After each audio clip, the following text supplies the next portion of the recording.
and they know damn well they don't want to see Mob James. They You know And you know, they know what? don't.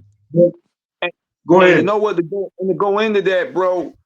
I remember sharing a clip of you. This was like a while back. You and Charleston White when y'all was in that same facility together, and it got real hectic in there.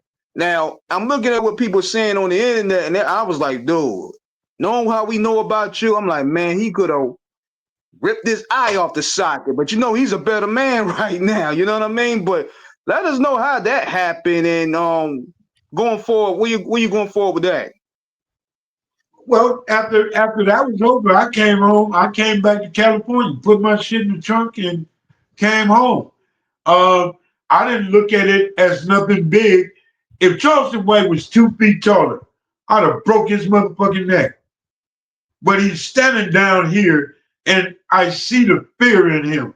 So I didn't push the issue. Back in my days, you didn't get no credit for doing something to somebody that wasn't gonna do nothing back or try. And that would have been a waste of time for me. And I'd have been in Lord knows what, because I know he would have told the police. So I didn't fuck with him. I let him go. And the next day, I saw Charleston, tapped him on his ass, and just said, "You good, baby?" And he was like, "Yeah, I'm good. All right, bring your ass over here. Let's put this fire together for the kids." And he came over, built the wood, put the wood together with me for the fire, the bonfire, and I went on by my business. So, you know, listening to Charleston White talk and this Dewberry dude, Dewberry,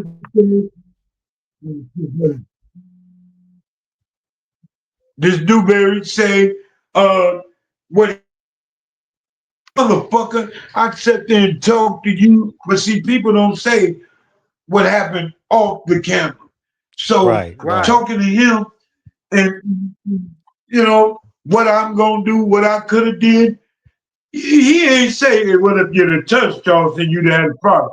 Because he'd have got fucked up too. He'd have got fucked up too. And if I had to end my visit that way, then so be it. Hey, I'm all about protecting mine. So at the camp out, them cats was good. I did my thing and I left. So them talking, everybody's seen the truth. I asked Charleston, just tell me you want it. And it would have been a done deal. I didn't have a choice after that. I'm on plan B now. And if he'd agreed, I'd have broke his ass off. And Charleston see, White probably never would have been.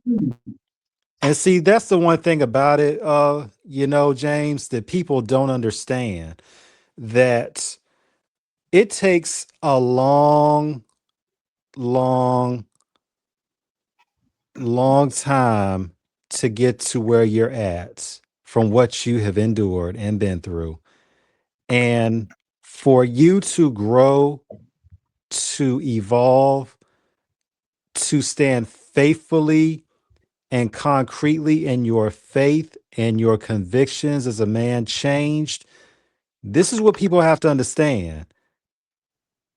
You may not practice those old ways no more, but those old ways are still something you learned and are in you to a degree. And people have to understand, don't make that man have to show you at least for 1% of it why he had the reputation that he did. But, you know, some people, like G Magic from '88 said, the beast in me is sleeping, not dead. And people need to understand that, you know. Right. Well, Um, like I say, I look at it like, you know, I'm a different person. mhm. And I just wish to live. I'm 60 years old. I'm not out there gang banging. I'm not in your way. So let me just live my life.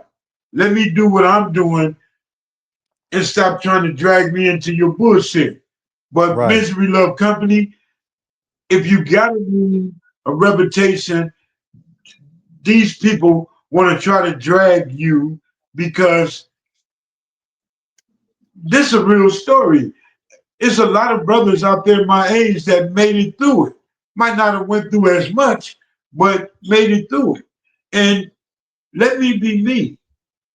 Let me be me. I ain't looking for nobody. I ain't, your words don't mean shit. I understand that. I learned that. Just because they say that don't mean you gotta prove or you gotta kill to protect your honor, your namesake. None of those things mean shit to me.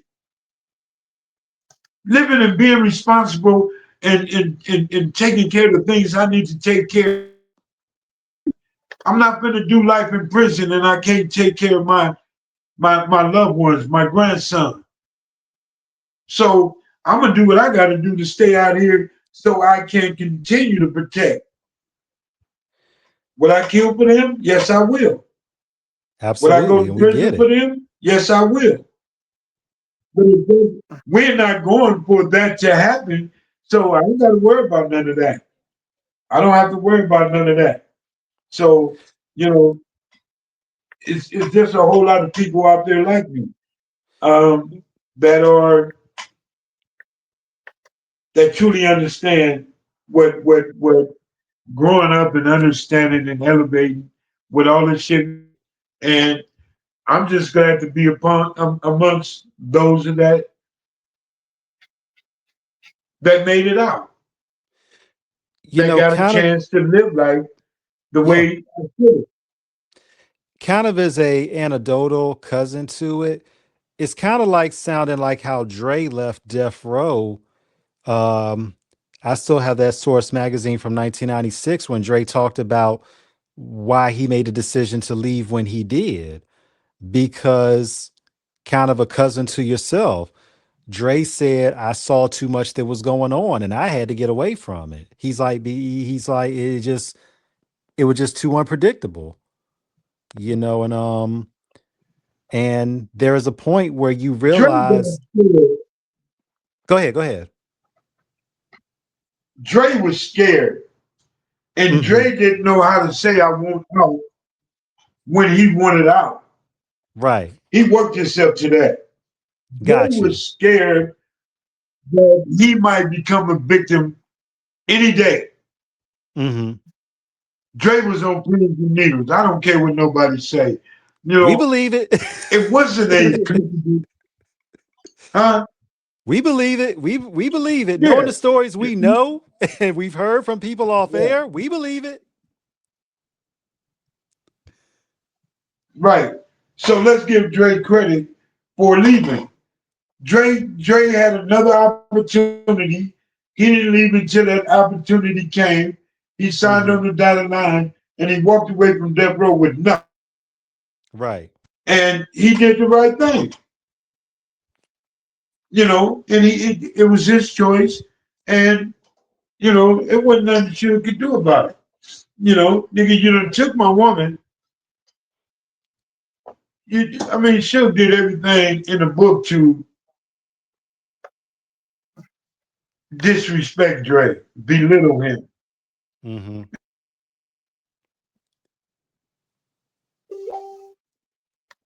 We went out for a second, ladies and gentlemen, but we should be back momentarily with the one and only James McDonald, aka Mob James.